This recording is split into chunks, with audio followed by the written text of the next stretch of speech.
Hi Kannada ವೇದ YouTube ಚಾನಲ್ಗೆಲ್ಲ ಒಂದು ವಿದ್ಯಾರ್ಥಿನಿಯರಿಗೆಲ್ಲ ಅಭ್ಯರ್ಥಿಗಳಿಗೆ ಮಕ್ಕಳಿಗೆಲ್ಲರಿಗೂ ಕೂಡ ಸ್ವಾಗತ ಅಂತ ಹೇಳ್ತಾ ಪೋಷಕರು ಕೂಡ ವಿಡಿಯೋ ವೀಕ್ಷಣೆ ಮಾಡ್ತಿರ್ಬೋದು ಅಂತ ಅನ್ಕೊಂಡಿದ್ದೇವೆ. ಸೊ ಇದೀಗ ಪ್ರಮುಖವಾಗಿ ತಿಳಿಸುವಂತಂದ್ರೆ SLC ವಿದ್ಯಾರ್ಥಿಗಳಿಗೆ 2026ರ ಒಂದು ವಾರ್ಷಿಕ ಪರೀಕ್ಷೆ ಮುಕ್ತಾಯದ ಹಂತ ತಲುಪಿರುವಂತದ್ದು. ಇದೇ ಸಂದರ್ಭದಲ್ಲಿ SLC ವಿದ್ಯಾರ್ಥಿಗಳಿಗೆ ನಡೆದಂತ ಒಂದು SLC ಒಂದು ಗಣಿತ ವಿಷಯದ ಪ್ರಶ್ನೆ ಪತ್ರಿಕೆ ಏನಿತ್ತಲ್ಲ, ಅಂದ್ರೆ ಪರೀಕ್ಷೆಗೆ ಸಂಬಂಧಪಟ್ಟಂತೆ ಅದರ ಒಂದು ಪ್ರಶ್ನೆ ಪತ್ರಿಕೆಯಲ್ಲಿ ಔಟ್ ಆಫ್ ಸಿಲೆಬಸ್‌ನ 16 ಅಂಕದ ಪ್ರಶ್ನೆಗಳು ಬಂದಿದ್ದಾವೆ. ಅಂದ್ರೆ ಪಠ್ಯದ ಹೊರತಾಗಿ ಬಂದಿದ್ದಾವೆ ಅಂತಕ್ಕಂಥ ವರದಿಗಳು ಕೂಡ ಆಗಿರುವಂತದ್ದಾಗಿರುತ್ತೆ. ನಂತರದಲ್ಲಿ 21 ಅಂಕದ ಒಂದು ಕಠಿಣ ಪ್ರಶ್ನೆಗಳು ಕೂಡ ಬಂದಿದ್ದಾವೆ ಅನ್ನೋದಕ್ಕೆ ಸಂಬಂಧಪಟ್ಟಂತೆ. ನಂತರದಲ್ಲಿ ಇದಕ್ಕೆ ಇದೀಗ ಒಂದು ಶಿಕ್ಷಕ ಸಂಘಟನೆಗಳ ಕಡೆ ಏನಿದೆಯಲ್ಲ ಅವ್ರಗಳ ಕಡೆಯಿಂದ ಗ್ರೇಸ್ ಮಾರ್ಕ್ಸ್ ಅನ್ನು ನೀಡುವಂತೆ ಒತ್ತಾಯ ಕೂಡ ಮಾಡ್ತಿದ್ದಾರೆ ಅಂತ ಹೇಳ್ಬೋದಾಗಿರುವಂತದ್ದು. ಕಂಪ್ಲೀಟ್ ಆಗಿ ಮಾಹಿತಿನ ವಿಡಿಯೋದಲ್ಲಿ ತಿಳ್ಕೊಂಡು ಬರ್ತೀರಾ ಏನಾಗ್ತಿದೆ. ಸೊ ಇದಕ್ಕೆ ಸಂಬಂಧಪಟ್ಟಂತೆ ಇಲಾಖೆಯವರು ಏನು ಮಾಹಿತಿನ ಕೊಟ್ಟಿದ್ದಾರೆ, ಶಿಕ್ಷಕರ ಒಂದು ಸಂಘಟನೆಗಳ ಕಡೆಯಿಂದ ಏನೇನು ಮಾಹಿತಿನ ಕೊಟ್ಟಿದ್ದಾರೆ, ಏನ್ ವಿಷಯ ಇದೆ ಕಂಪ್ಲೀಟ್ ಆಗಿ ತಿಳ್ಕೊಂತೀರಾ. ಹೆಚ್ಚುವರಿ ಅಪ್ಡೇಟ್ಸ್ ಇನ್ಫಾರ್ಮೇಶನ್ ಮಾಹಿತಿನ ಪಡ್ಕೊಳ್ಳೋದಕ್ಕೆ ಕನ್ನಡ ವೇದ ಯೂಟ್ಯೂಬ್ ಚಾನಲ್ ಅಲ್ಲಿ ನಿರಂತರವಾಗಿ ಮಾಹಿತಿಗಳನ್ನು ಶಿಕ್ಷಣಕ್ಕೆ ಸಂಬಂಧಪಟ್ಟಂತೆ ಕೊಡ್ತಾ ಇರ್ತೀವಿ. ಹಾಗೆ SLC ವಿದ್ಯಾರ್ಥಿಗಳಿಗೆ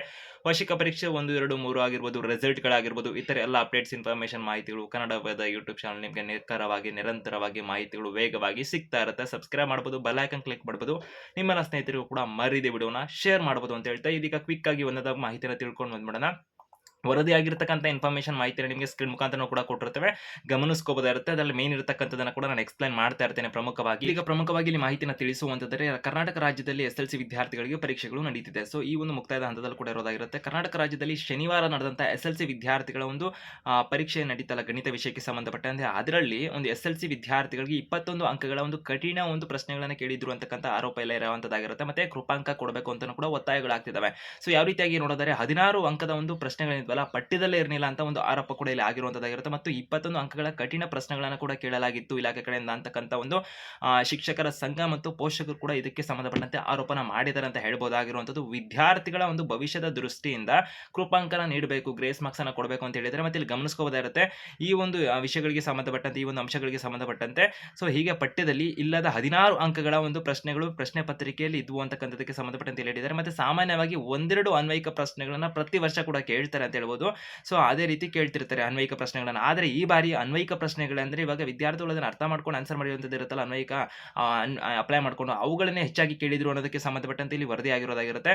ಹೀಗಾಗಿ ಕಲಿಕೆಯಲ್ಲಿ ಹಿಂದುಳಿದಂತ ಮಕ್ಕಳೇನಿರುತ್ತಲ್ಲ, ಅಂದ್ರೆ ಇವಾಗ ಪಾಸ್ ಆಗ್ಲಿಕ್ಕೆ ಕಷ್ಟಪಡ್ತಕ್ಕಂಥ ಮಕ್ಕಳೇನಿರುತ್ತಲ್ಲ ಅವರು ಪಾಸ್ ಆಗ್ಲಿಕ್ಕೆ ಒದ್ದಾಡಿದ್ದಾರೆ. ಮತ್ತೆ 100ಕ್ಕೆ 100 ಮಾರ್ಕ್ಸ್ ಅನ್ನ ತಗೋಬೇಕು ಅಂತ ಎಕ್ಸ್ಪೆಕ್ಟ್ ಮಾಡ್ತಿರ್ತಾರೆ ಸಾಮಾನ್ಯವಾಗಿ ಕೆಲವೊಂದು ಮಕ್ಕಳು. ಆ ಒಂದು ಮಕ್ಕಳುಗಳಿಗೆ ಅವರ ಒಂದು ನಿರಾಸೆ ಮೂಡಿಸಿರೋ ರೀತಿಯಲ್ಲಿ ಆಗಿರುವಂತದ್ದಾಗಿರುತ್ತೆ. ಯಾವ ರೀತಿಯಾಗಿ ಅಂತ ಹೇಳಿದ್ರೆ ಪ್ರಶ್ನೆ ಪತ್ರಿಕೆಯಲ್ಲಿ 21 ಅಂಕದ ಕಠಿಣ ಪ್ರಶ್ನೆಗಳಿರೋದ್ರಿಂದ ನಂತರದಲ್ಲಿ 16 ಅಂಕದ ಪಠ್ಯದಲ್ಲಿ ಇಲ್ಲದ ಪ್ರಶ್ನೆಗಳನ್ನ ಸೇರಿ ಒಟ್ಟಾರೆಯಾಗಿ 37 ಅಂಕದ ಪ್ರಶ್ನೆಗಳು ವಿದ್ಯಾರ್ಥಿಗಳಿಗೆ ಸವಾಲಾಗಿದ್ವು ಅನ್ನೋದಕ್ಕೆ ಸಂಬಂಧಪಟ್ಟಂತೆ ಇಲ್ಲಿ ದೂರಲಾಗಿರುವಂತದ್ದಾಗಿರುತ್ತೆ ಅಂತ ಹೇಳ್ಬೋದಾಗಿದ್ದು.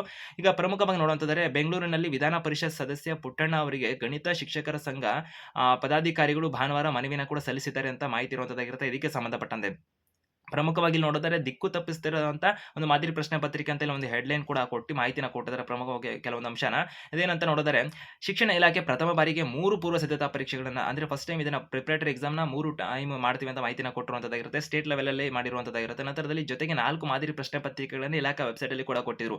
ಆ ಪ್ರಕಾರದಲ್ಲಿ ಈಗ ಕ್ವಶನ್ ಪೇಪರ್ ರೆಡಿ ಆಗ್ಬೇಕಂದ್ರೆ ಬ್ಲೂ ಪ್ರಿಂಟ್ ನ ಪ್ರಕಾರದಲ್ಲಿ ಆಗುವಂತದಿರುತ್ತೆ. ಆದ್ರೆ ಶಿಕ್ಷಣ ಇಲಾಖೆಯವರು ಈ ಬಾರಿ ಏನೇನು ಮಾಡಿದ್ದಾರೆ ಅಂತ ಹೇಳಿದ್ರೆ, ಇದು question paper blue print base ಮೇಲೆ ಮಾಡಿರುವಂತದ್ದಾಗಿರುತ್ತೆ. ಆದರೆ 20% ಕಠಿಣ, 20% ಸುಲಭ ಮತ್ತು 40% ಮಧ್ಯಮ ಮಟ್ಟದ ಪ್ರಶ್ನೆಗಳಿರಬೇಕು ಅಂತಕ್ಕಂಥ ರೂಲ್ಸ್ ಇರುವಂತದ್ದಾಗಿರುತ್ತೆ. ಆದರೆ ಇಲ್ಲಿ SLC ಒಂದು ಮಂಡಳಿಯು ಈ ವರ್ಷ ನೀಡಿದ ಎಲ್ಲ ಒಂದು 7 ಪ್ರಶ್ನೆ ಪತ್ರಿಕೆಗಳಲ್ಲಿ 20% ಅಂದ್ರೆ 16 ಅಂಕಗಳ ಕಠಿಣ ಪ್ರಶ್ನೆಗಳೇ ಇದಾವೆ.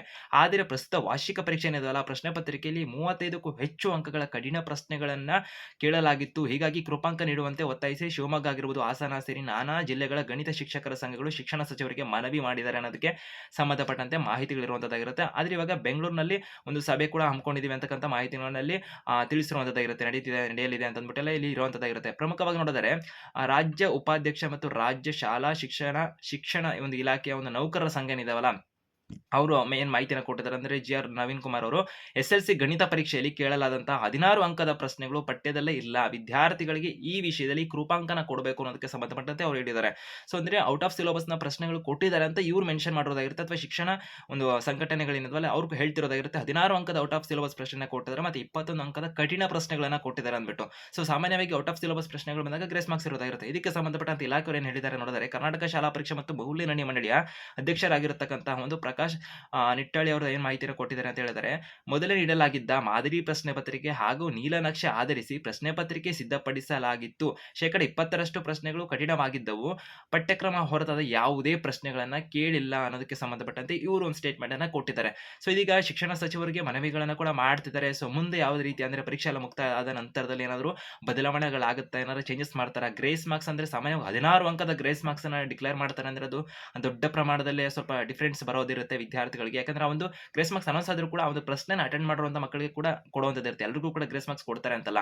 ಸೊ ಹಾಗಾಗಿ ಒಂದು ಕಠಿಣ ಪ್ರಶ್ನೆಗಳಂತ ಬಂದಾಗ ಇಷ್ಟು ಇರಬೇಕು ಅನ್ನೋದಕ್ಕೆ ಸಂಬಂಧಪಟ್ಟಂತೆ ಇರುವಂತದ್ದಾಗಿರುತ್ತೆ. ಇಲಾಖೆ ಕಡೆಯಿಂದ ನಿಯಮಗಳ ಪ್ರಕಾರದಲ್ಲಿ 20% ಕಠಿಣ ಮಟ್ಟದ ಪ್ರಶ್ನೆಗಳಿರ್ಬೋದು. ಸೊ ನಂತರದಲ್ಲಿ ಇವಾಗ ಔಟ್ ಆಫ್ ಸಿಲೆಬಸ್ ನ ಪ್ರಶ್ನೆ ಅಂತ ಏನು ಮೆನ್ಷನ್ ಮಾಡ್ತಿರಲ್ಲ ಇಲಾಖೆ ಕಡೆಯಿಂದ, ಸೊ ಇದು ಸ್ವಲ್ಪ ಇವಾಗ ಚರ್ಚೆ ಕೂಡ ಆಗುವಂತದ್ದು ಇರುತ್ತೆ. ಮತ್ತೆ ಅದಕ್ಕೆ ಸಂಬಂಧಪಟ್ಟಂತೆ ಸೂಕ್ತ ದಾಖಲೆ ಇನ್ನೊಂದು ಮತ್ತೊಂದೆಲ್ಲ ಅವರು ಶಿಕ್ಷಣ ಸಚಿವರಿಗೆ ಸಬ್ಮಿಟ್ ಮಾಡಿದಂತ ಪಕ್ಷದಲ್ಲಿ ಅಥವಾ ಒಂದು ಸಭೆ ಎಲ್ಲ ಮಾಡ್ತೀವಿ ಅಂತೆಲ್ಲ ಮಾಹಿತಿಯನ್ನು ಕೊಟ್ಟಿರಲ್ಲ, ಆ ಪ್ರಕಾರದಲ್ಲಿ ಏನಾದ್ರು ಆದಂತ ಪಕ್ಷದಲ್ಲಿ ಚೇಂಜಸ್ಗಳು ಕೂಡ ಆಗುವಂತದ್ದು ಇರುತ್ತೆ. ಸದ್ಯಕ್ಕೆ ಕಾದ್ ನೋಡಬೇಕಿರುತ್ತೆ ಏನಾಗುತ್ತೆ ಅಂತ ಅಂದ್ಬಿಟ್ಟು. ಹೆಚ್ಚಿನ ಅಪ್ಡೇಟ್ಸ್ ಇನ್ಫಾರ್ಮೇಷನ್ ಬಂದಾಗ ಕನ್ನಡ ವೇದ ಯೂಟ್ಯೂಬ್ ಚಾನಲ್ ಮಾಹಿತಿನ ಕೊಡ್ತೀವಿ. ಅದಕ್ಕೆ ಚಾನಲ್ಗೆ ಸಬ್ಸ್ಕ್ರೈಬ್ ಆಗೋದು, ಬೆಲ್ ಐಕಾನ್ ಕ್ಲಿಕ್ ಮಾಡಬಹುದು. ನಿಮ್ಮ ಸ್ನೇಹಿತರಿಗೆ ಆದಷ್ಟು ವಿಡಿಯೋನ ಶೇರ್ ಮಾಡಿ ಮಾಹಿತಿನ ತಲುಪಿಸಿ.